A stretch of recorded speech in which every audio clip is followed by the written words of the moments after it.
Hi folks, it's me, Ghost Critic, and with the final one of the week, playing catch up on the Ultimate Marvel graphic novel collection, and we've got Marvel Zombies coming out in 2005, 5-issue miniseries.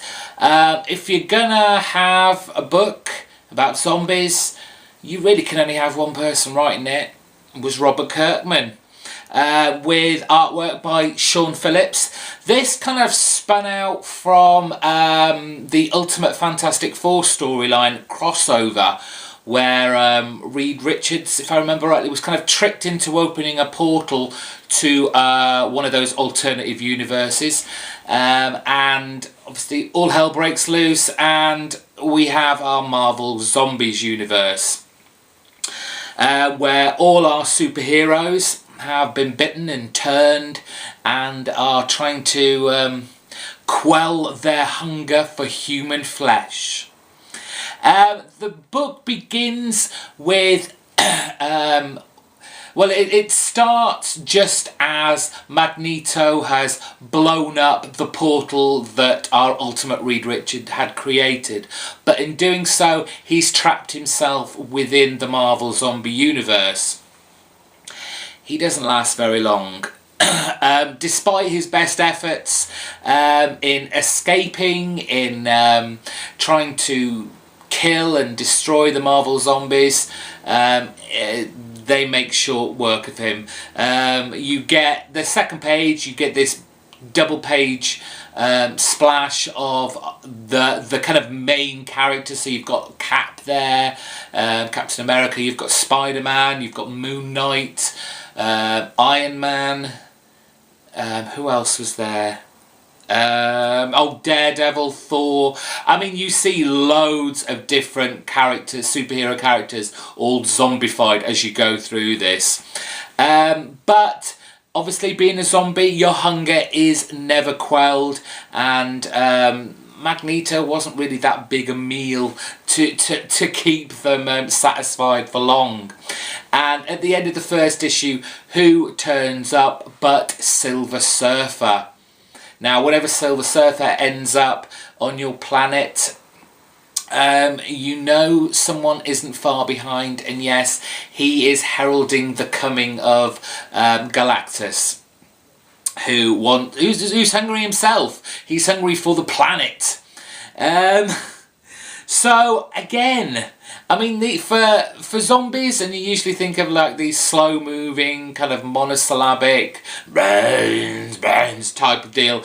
These Marvel Zombies, they're intelligent, they're very clever, still very clever. They still hold on to their characters, but, you know, with that kind of zombie twist.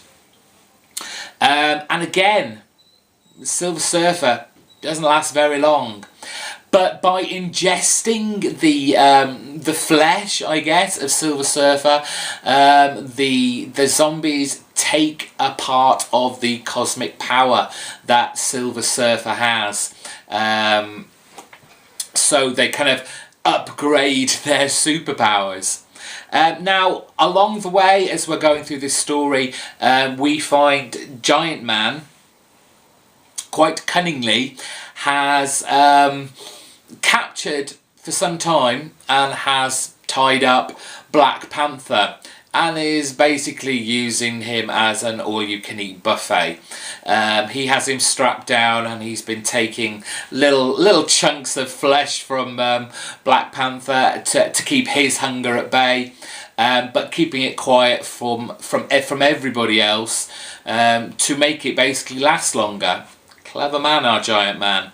But Wasp finds out and follows him to his little secret hideout. And it kind of harkens back to the kind of violent relationship between Giant Man and the Wasp. And they fight, and unfortunately Wasp comes off a lot worse and is decapitated. Nice.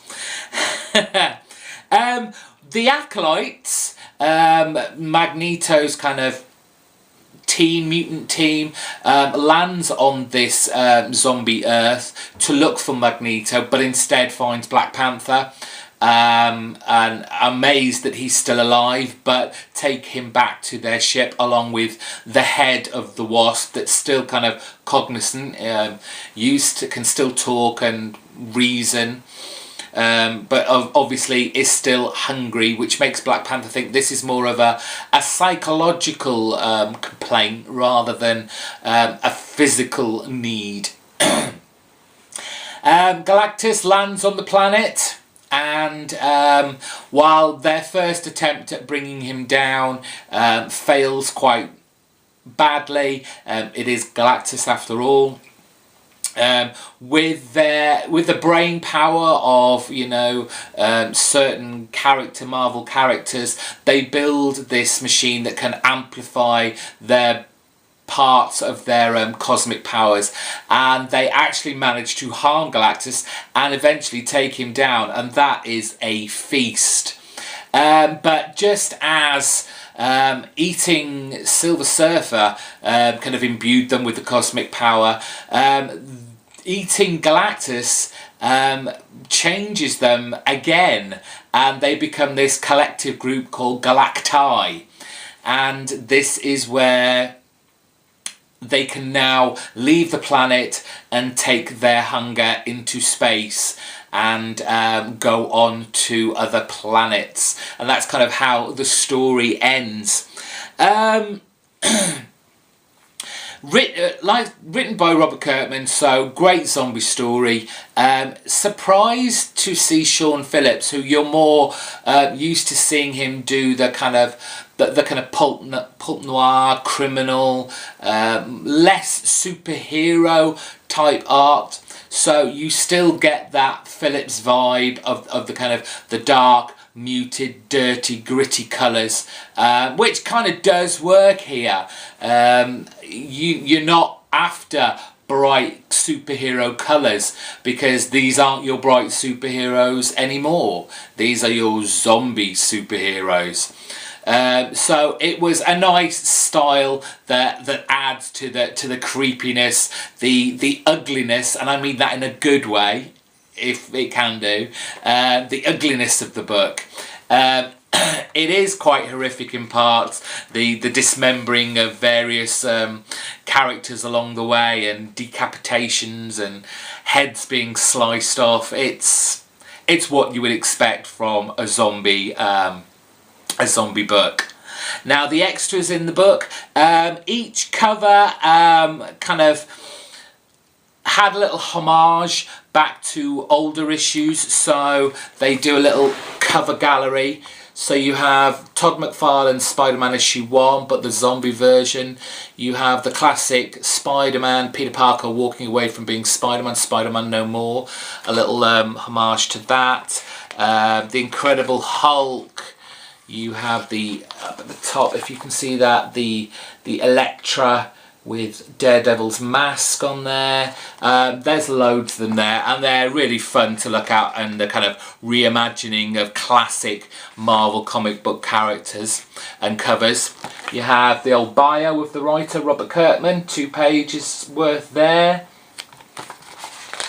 And also a 2-page bio of the artist Sean Phillips. And it wouldn't be an Ultimate Marvel collection without that further reading page at the back.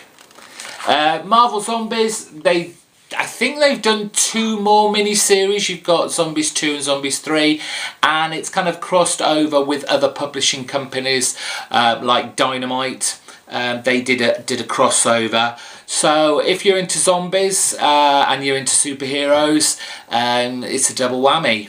You'll love this. I really got a kick out of it. I'd not read this before. Great stuff.